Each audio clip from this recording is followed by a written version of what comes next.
नमस्कार दोस्तों, आप सभी का हमारे इस खास वीडियो में बहुत बहुत स्वागत है। दोस्तों, भारत एक ऐसा देश है जहां हर त्योहार, हर दिन और हर तारीख का अपना एक ऐतिहासिक महत्व है। लेकिन आज हम जिस दिन की बात करने जा रहे हैं, वो दिन सिर्फ एक तारीख नहीं, बल्कि भारत की आत्मा, संविधान और लोकतंत्र की पहचान है। जी हाँ दोस्तों, हम बात कर रहे हैं 26 जनवरी, भारत के गणतंत्र दिवस की।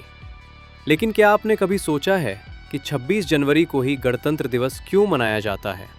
15 अगस्त नहीं, बल्कि 26 जनवरी को संविधान क्यों लागू हुआ? गणतंत्र का असली मतलब क्या है? इस दिन दिल्ली में होने वाली परेड का क्या महत्व है? और आखिर हमें इस दिन से क्या सीख लेनी चाहिए? दोस्तों, आज के इस वीडियो में हम 26 जनवरी से जुड़ी हर छोटी बड़ी बात को बिल्कुल विस्तार से समझेंगे, ताकि ये वीडियो देखने के बाद आपके मन में गणतंत्र दिवस को लेकर कोई सवाल न बचे। तो चलिए दोस्तों, बिना देर किए शुरू करते हैं आज का ये देशभक्ति से भरा खास वीडियो। सबसे पहले जानते हैं 26 जनवरी होता क्या है। दोस्तों, 26 जनवरी को भारत में गणतंत्र दिवस मनाया जाता है। इस दिन भारत ने अपना खुद का संविधान अपनाया और भारत एक संपूर्ण गणराज्य बना। 26 जनवरी 1950 को भारत का संविधान पूरी तरह से लागू हुआ और इसी दिन से भारत में कानून का राज, लोकतंत्र की असली शुरुआत और जनता की सर्वोच्चता स्थापित हुई। इसलिए 26 जनवरी सिर्फ एक राष्ट्रीय पर्व नहीं, बल्कि ये दिन हमें याद दिलाता है कि भारत का असली मालिक भारत की जनता है।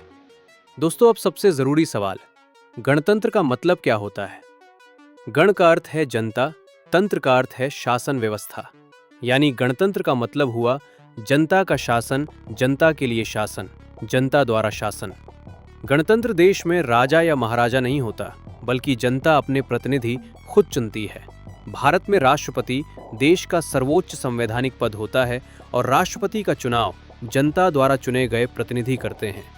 यही कारण है कि भारत को लोकतांत्रिक गणराज्य कहा जाता है। अब बात करते हैं 26 जनवरी को ही। 26 जनवरी क्यों मनाया जाता है? दोस्तों, ये सवाल बहुत लोगों के मन में आता है कि जब भारत 15 अगस्त 1947 को आज़ाद हुआ, तो फिर संविधान 26 जनवरी को क्यों लागू हुआ? इसका जवाब हमें इतिहास में मिलता है। 26 जनवरी 1930 को भारतीय राष्ट्रीय कांग्रेस ने पूर्ण स्वराज की घोषणा की थी।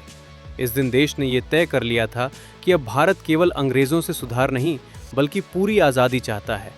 लाहौर अधिवेशन में पंडित जवाहरलाल नेहरू ने भारत का तिरंगा झंडा फहराया और 26 जनवरी को पूर्ण स्वराज दिवस घोषित किया गया। इसी ऐतिहासिक दिन की याद में संविधान लागू करने के लिए 26 जनवरी 1950 की तारीख चुनी। अब जानते हैं भारत का संविधान कैसे बना। दोस्तों, भारत का संविधान दुनिया का सबसे बड़ा लिखित संविधान है। संविधान सभा का गठन 1946। कुल समय लगभग 2 साल 11 महीने 18 दिन। कुल बैठकें 11 सत्र। कुल अनुच्छेद 395, अनुसूचियां 12।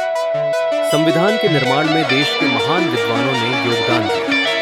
संविधान सभा के प्रमुख सदस्य डॉक्टर भीमराव अंबेडकर, प्रारूप समिति के अध्यक्ष पंडित जवाहरलाल नेहरू, सरदार वल्लभ भाई पटेल, डॉक्टर राजेंद्र प्रसाद, मौलाना अबुल कलाम आजाद। डॉक्टर अंबेडकर ने संविधान को समानता, स्वतंत्रता, न्याय और बंधुत्व के सिद्धांतों पर आधारित बनाया। दोस्तों, 26 जनवरी 1950 की सुबह भारत के इतिहास में एक नया अध्याय शुरू हुआ।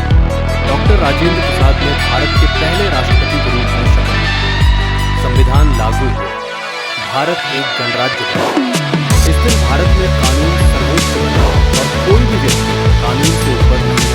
अब जानते हैं गणतंत्र दिवस कैसे मनाया जाता है।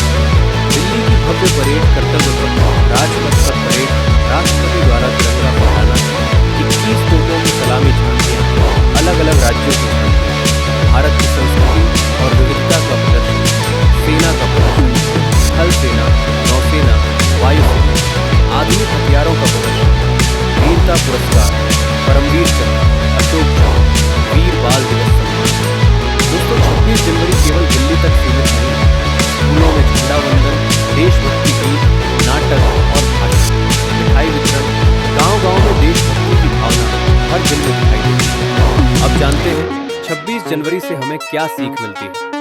दोस्तों, गणतंत्र दिवस हमें सिखाता है कि हमें अपने अधिकारों के साथ साथ अपने कर्तव्यों को भी निभाना चाहिए। संविधान हमें बराबरी, सम्मान और आज़ादी देता है, लेकिन देश की जिम्मेदारी हम सबकी है।